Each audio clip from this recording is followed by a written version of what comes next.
ಆನೇಕಲ್ ತಾಲೂಕಿನ ಕರ್ಪೂರು ಗ್ರಾಮ ಪಂಚಾಯತಿ ವ್ಯಾಪ್ತಿಯ ಬೆದರಗೆರೆ ಗ್ರಾಮದಲ್ಲಿರುವ ಇತಿಹಾಸ ಪ್ರಸಿದ್ಧ ದೇವಾಲಯವಾದ ಶ್ರೀ ಮದ್ದೂರಮ್ಮ ದೇವಿ ದೇವಾಲಯವು ಗ್ರಾಮಸ್ಥರ ಸಹಭಾಗಿತ್ವದಲ್ಲಿ ಜೀರ್ಣೋದ್ಧಾರಗೊಂಡಿದ್ದು, ಇಂದು ಶ್ರೀ ಮದ್ದೂರಮ್ಮ ದೇವಿಗೆ 48ನೇ ದಿನದ ಮಂಡಲಾಭಿಷೇಕ ಮತ್ತು ಕರಗ ಮಹೋತ್ಸವ ಕಾರ್ಯಕ್ರಮವು ಗ್ರಾಮಸ್ಥರ ಮತ್ತು ಭಕ್ತರ ಸಮ್ಮುಖದಲ್ಲಿ ಶ್ರದ್ಧಾ ಭಕ್ತಿಯಿಂದ ನೆರವೇರಿತು. ಇನ್ನು ಶ್ರೀ ಮದ್ದೂರಮ್ಮ ದೇವಿಗೆ ಮಂಡಲಾಭಿಷೇಕ ಮತ್ತು ಕರಗ ಮಹೋತ್ಸವ ಅಂಗವಾಗಿ ಶ್ರೀ ಮದ್ದೂರಮ್ಮ ದೇವಿ ದೇವಾಲಯದಲ್ಲಿ ಹೋಮ, ಅಭಿಷೇಕ, ಅನ್ನದಾಸೋಹ ಸೇರಿದಂತೆ ಹಲವು ವಿಶೇಷ ಪೂಜಾ ಕಾರ್ಯಕ್ರಮಗಳು ಆಯೋಜಿಸಲಾಗಿತ್ತು. ಹಾಗೆಯೇ ಜೈಮಾರುತಿ ಕೋಲಾಟ ತಂಡದಿಂದ ಕೋಲಾಟ ಕಾರ್ಯಕ್ರಮ ಮತ್ತು ಹೂವಿನ ಕರಗ ಮಹೋತ್ಸವ ಮತ್ತು ವಿವಿಧ ದೇವರುಗಳ ಪಲ್ಲಕ್ಕಿ ಉತ್ಸವವನ್ನು ಸಹ ಏರ್ಪಡಿಸಲಾಗಿತ್ತು. ಇನ್ನು ಕಾರ್ಯಕ್ರಮದಲ್ಲಿ Bidaragere Murthy, K Jayaram, Thimmaraj, A Jayaram, Srinath Gowda, A Manjunath, Krishnappa, Gopal, Thimmarayappa, auto Muniraju, Raju, Murali, BT Manjunath, Nagaraj, Devaraj, G Manjunath, Venugopal, Venkatesh, Prakash, Javaregowda, Putta, Naga ಮತ್ತು ಬಿದರಗೆರೆ ಗ್ರಾಮಸ್ಥರು ಮತ್ತು ಭಕ್ತರು ಹಾಜರಿದ್ದರು.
ಕಂಪ್ಲೀಟ್ ಆಗಿ 49 ದಿನಕ್ಕೆ ಇವತ್ತು 49 ದಿನ ಆಗಿದೆ. ಈ ಬಿದರಗೆರೆಯಲ್ಲಿ ಬಹಳ ವಿಜೃಂಭಣೆಯಿಂದ ಆ ತಾಯಿ ಪ್ರತಿರೂಪ ತಾಳಿದ್ದಾಳೆ. ಈ ಕಾರ್ಯಕ್ರಮಕ್ಕೆ ನಮ್ಮ ಬಿದರಗೆರೆಯ ಸುತ್ತಮುತ್ತಲಿನ ಗ್ರಾಮಸ್ಥರು ಎಲ್ಲರೂ ಸಹ ಬಂದು ಬೆಳಗ್ಗೆಯಿಂದ ಅನ್ನದಾಸೋಹ ಕಾರ್ಯಕ್ರಮ ನಡೀತಾ ಇದೆ. ಎಲ್ಲ ಭಕ್ತಾದಿಗಳು ಬಂದು ಅನ್ನದಾನ ಸ್ವೀಕರಿಸಿದ್ದಾರೆ. ಹಾಗೆ ಈ ತಾಯಿ ಎಲ್ಲರಿಗೂ ಒಳ್ಳೆ ಆರೋಗ್ಯ ಐಶ್ವರ್ಯ ಕೊಟ್ಟು ಭಗವಂತ ಕಾಪಾಡಲಿ ಅಂತ ಆ ತಾಯಿ ಹತ್ರ ಕೇಳ್ಕೊಳ್ತೀನಿ. ಏನೇ ಒಂದು ಸೇವೆ ಮಾಡಬೇಕಂದ್ರೆ ಯಾರು ಒಬ್ಬರೇ ಮಾಡೋಕ್ಕಾಗಲ್ಲ. ಎಲ್ಲರ ಸಹಕಾರ ಸಹಾಯದಿಂದ ಏನೇ ಒಂದು ಈ ದೇವಸ್ಥಾನ ಕಾರ್ಯಕ್ರಮಗಳು ಮಾಡಬಹುದು. ಹಾಗೆ ಈ ಕಾರ್ಯಕ್ರಮ ಯಶಸ್ವಿಯಾಗಿ ಕಾರಣಕರ್ತರಾದಂಥ ನನ್ನ ಬಿದರಗೆರೆಯ ನನ್ನ ಎಲ್ಲ ಅಣ್ಣ ತಮ್ಮಂದರಿಗೂ ನನ್ನೆಲ್ಲ ಅಕ್ಕ ತಂಗಿಯರಿಗೂ ನಾನು ಹೃದಯಪೂರ್ವಕವಾಗಿ ಅಭಿನಂದನೆ ಸಲ್ಲಿಸ್ತಾ ಇದ್ದೀನಿ.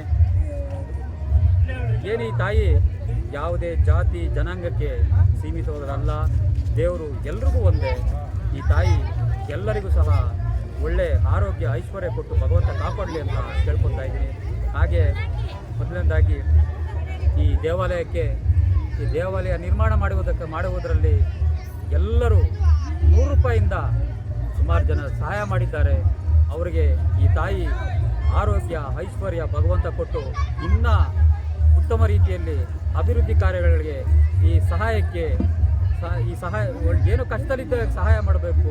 ಈ ದೇವಸ್ಥಾನಗಳಿಗೆ ಇನ್ನೊಂದಕ್ಕಾಗಲಿ ನಮ್ಮ ಹತ್ರ ಇರೋದನ್ನು ಬೇರೆಯವರಿಗೆ ಸಹಾಯ ಮಾಡಬೇಕು. ನಮ್ಮ ಕೈಯಲ್ಲಾದ ಸಹಾಯ ಮಾಡಬೇಕು. ಒಬ್ಬರೇ ಏನು ಮಾಡೋಕ್ಕಾಗಲ್ಲ. ಹಾಗೆ ಈ ತಾಯಿ ಈ ನೆಲೆ ಊರುವುದಕ್ಕೆ ತುಂಬ ಜನ ಸಹಾಯ ಮಾಡಿದ್ದಾರೆ. ಅವರಿಗೆ ನಾನು ಭಕ್ತಿಪೂರ್ವಕ ನಮನಗಳನ್ನು ಸಲ್ಲಿಸ್ತಾ ಇದ್ದೀನಿ. ದೇವರು ಎಲ್ರಿಗೂ ಒಳ್ಳೇದು ಮಾಡಲಿ ಅಂತ ಈ ಭಗವಂತ ಕೇಳ್ಕೊತಾ ಇದ್ದೀನಿ. ಇವತ್ತು ಮಧುರಮ್ಮ ದೇವಿಯ ಪ್ರತಿಷ್ಠಾ ಮಂಡಲ ಪೂಜೆ ಹೋಮ ಏನಿದೆ ತುಂಬ ಚೆನ್ನಾಗಿ ನೆರವೇರಿದೆ. ಎಲ್ಲ ಊರಿನವರು ಎಲ್ಲರೂ ತುಂಬ ಸಹಾಯ ಮಾಡಿದ್ದಾರೆ. ಒಬ್ಬರಿಂದ ಏನೂ ಸಾಧ್ಯ ಆಗಲ್ಲ. ಎಲ್ಲರೂ ಸಹಕಾರ, ಎಲ್ಲರೂ ಸಹಾಯ, ಅದರಿಂದನೇ ಇವತ್ತು ದೇವಿಗೆ ತುಂಬ ಚೆನ್ನಾಗಿ ಪೂಜೆ ಆಗ್ತಾಯಿದೆ. ತುಂಬ ಜನ ಭಕ್ತಾದಿಗಳು ಆಶೀರ್ವಾದ ಕೊಡ್ತಿದ್ದಾರೆ. ಎಲ್ಲರಿಗೂ ಒಳ್ಳೆ ಆರೋಗ್ಯ ಐಶ್ವರ್ಯ ಎಲ್ಲನೂ ಕೊಟ್ಟು ಕಾಪಾಡಿ. ಇವತ್ತು ಕರಗ ಮಹೋತ್ಸವ ಇದೆ. ಅದು ಕೂಡ ಬಹಳ ವಿಜೃಂಭಣೆಯಿಂದ ಆಗಲಿ ಅಂತ ದೇವರನ್ನು ಬೇಡ್ಕೊತಾ ಇದ್ದೀವಿ. ಯಾರ್ಯಾರು ಈ ಕಾರ್ಯಕ್ರಮವನ್ನು ಪೂರ್ತಿ 48 ದಿವಸ ಮತ್ತು ಮುಂಚೆ ಪ್ರತಿಷ್ಠಾಪನೆಗೆ ಇರ್ಬೋದು ಮತ್ತು ಇವತ್ತಿನ ಕಾರ್ಯಕ್ರಮಕ್ಕಿರ್ಬೋದು ತುಂಬ ಚೆನ್ನಾಗಿ ಸಹಾಯ ಮಾಡಿದೆ. ಅವರೆಲ್ಲರಿಗೂ ಒಳ್ಳೆಯದಾಗಲಿ.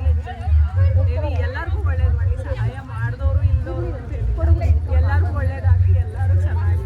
ಮಧುರಮ್ಮ ದೇವಿ 48 ದಿವಸದ ಕುಂಭಾಭಿಷೇಕ ಮಹೋತ್ಸವ ಇತ್ತು. ಜೊತೆಗೆ ಪಲ್ಲಕ್ಕಿ ಉತ್ಸವ ಎಲ್ಲ ಇದೆ, ಕರಗ ಉತ್ಸವ ಇದೆ. ಬಿದರಗೆರೆ ಗ್ರಾಮಸ್ಥರು ಎಲ್ಲ ಅದ್ದೂರಿಯಾಗಿ ನಡೆಸ್ಕೊಡ್ತಾ ಇದ್ದಾರೆ. ಆ ದೇವಿ ಎಲ್ಲರಿಗೂ ಒಳ್ಳೆಯದು ಮಾಡಲಿ ಅಂತ ಹೇಳ್ಕೊಡ್ತೀನಿ. ಏನು ಬಿದರಗೆರೆ ಗ್ರಾಮದಲ್ಲಿ ಮಧುರಮ್ಮ ದೇವಿ ನಮ್ಗೆ ಬುದ್ಧಿ ಬಂದು 30-40 ವರ್ಷದಿಂದನೂ ಎಲ್ಲೋ ಒಂದು ಕಡೆ ಇಲ್ಲಿ ಜೀರ್ಣೋದ್ಧಾರ ಮಾಡಬೇಕು ಅಂತೇಳಿ ಊರಿನ ಜನರು ಮತ್ತು ನಮ್ಮ ಸ್ನೇಹಿತರಾದಂಥ ಮೂರ್ತಿಯವರು, ಜಯರಾಮ್ ಅವರು ಮತ್ತು ಇಡೀ ಊರಿನ ತಂಡದ ನಮ್ಮ ಹುಡುಗರೆಲ್ಲ ಸೇರಿ ದೇವಸ್ಥಾನನ ಪ್ರತಿಷ್ಠೆ ಮಾಡಬೇಕು ಅಂತೇಳಿ ಪಣ ತಟ್ಟಿದ್ವಿ. ಆ ಪಣ ತಟ್ಟಿರೋ ಪ್ರಕಾರವಾಗಿ ನಮಗೆ ಜನ ಸಿಕ್ಕಾಪಟ್ಟೆ ಕೋಪ್ರೇಷನ್ ಮಾಡಿದ್ದಾರೆ. ನಮಗೆ ಪ್ರತಿಯೊಬ್ಬರು ಸಹಕಾರ ಮಾಡಿದ್ದಾರೆ. ಈ ಸಹಕಾರದಿಂದ ಇನ್ನು ಮುಂದಿನ ದಿನಗಳಲ್ಲಿ ಹೆಚ್ಚಿನ ರೀತಿಯಲ್ಲಿ ನಾವು ಸಹಕಾರ ಮಾಡೋಕ್ಕೆ ಅವಕಾಶ ಮಾಡಿಕೊಟ್ಟಿದ್ದಾರೆ. ಇವತ್ತು ಪ್ರತಿಷ್ಠೆ ಮಾಡಿ 48 ದಿನಗಳು ಆಗಿದೆ. ಈಗ ಕುಂಭಾಭಿಷೇಕ ಮಾಡಿ ಮುಗಿಸಿ ಇವತ್ತು 48 ದಿವಸ ಆಗಿದೆ. 48 ದಿವಸಕ್ಕೆ ಪಲ್ಲಕ್ಕಿ ಉತ್ಸವ, ಕರಗ ಮಹೋತ್ಸವ ಮತ್ತು ಅನ್ನದಾನ ಸಹ ಕೂಡ ಊರಲ್ಲಿ ಕಾರ್ಯಕ್ರಮ ನಡೀತಿದೆ. ಈ ಊರಿನ ಗ್ರಾಮಸ್ಥರು ಮತ್ತು ಸುತ್ತಮುತ್ತಲಿನ ಕರ್ಪೂರ್ ಗ್ರಾಮ ಪಂಚಾಯತಿ ಈ ಇಡೀ 7 ಊರಿನ ಜನಗಳು ಬಂದು ಈ ಬಿದರಗೆರೆ ಗ್ರಾಮವನ್ನು ಯಶಸ್ವಿ ಮಾಡಿದ್ದಾರೆ. ಮಧುರಮ್ಮ ಜಾತ್ರೆ ಇದ್ದಂಗೆ ಕೋಲಾಟ ಆಗಿರ್ಬೋದು ಮತ್ತು ಪಲ್ಲಕ್ಕಿ ಉತ್ಸವ ಇರ್ಬೋದು. ಪ್ರತಿಯೊಬ್ಬರು ನಮ್ಮ ಊರಿನ ಹಿರಿಯರು ಪ್ರತಿಯೊಬ್ಬರು ನಮಗೆ ಸಹಕಾರ ಕೊಟ್ಟಿದ್ದಾರೆ. ನಾನು ಅವರಿಗೆ ಧನ್ಯವಾದಗಳನ್ನು ತಿಳಿಸುತ್ತೇನೆ. ನಮ್ಮ ಬಿದರಗೆರೆ ಗ್ರಾಮದ ಎಲ್ಲ ನಾಯಕರು, ಕಾರ್ಯಕರ್ತರು ಈ ಮಧುರಮ್ಮನ ದೇವಸ್ಥಾನ ಪ್ರತಿಷ್ಠಾಪನೆ ಮಾಡೋದಕ್ಕೆ ಬಹಳ ಶ್ರಮಪಟ್ಟಿದ್ದಾರೆ. ಪ್ರತಿಯೊಬ್ಬರೂ ಇದರಲ್ಲಿ ಭಾಗಿಯಾಗಿ ಮಧುರಮ್ಮನ ಒಳ್ಳೆ ಇದರಲ್ಲಿ ಮಾಡಿದ್ದಾರೆ. ಆಮೇಲೆ ಚಿಕ್ಕದಾಗಿದ್ರೂ ಚೊಕ್ಕದಾಗಿ ಈ ನಮ್ಮ ಗ್ರಾಮ ಅಂದರೆ ನಮ್ಮ ಗ್ರಾಮ ಪಂಚಾಯತಿ ಕರ್ಪೂರ ಗ್ರಾಮ ಪಂಚಾಯತಿಯಲ್ಲಿ ಯಾವ ಊರಲ್ಲೂ ಈ ಥರ ಮಾಡಿಲ್ಲ. ಆ ಥರ ಮಾಡಿದ್ದಾರೆ. ಇದರಲ್ಲಿ ಶ್ರಮ ಜಾಸ್ತಿ ಇದೆ. ಈ ಗ್ರಾಮದ ಯುವಕರದ್ದು ಶ್ರಮ ಜಾಸ್ತಿ ಇದೆ. ಚೆನ್ನಾಗಿ ಮಾಡಿದ್ದಾರೆ. ಎಲ್ಲ ಕಾರ್ಯಕ್ರಮವೂ ಚೆನ್ನಾಗಿ ನಡೆದಿದೆ. ಧನ್ಯವಾದಗಳು.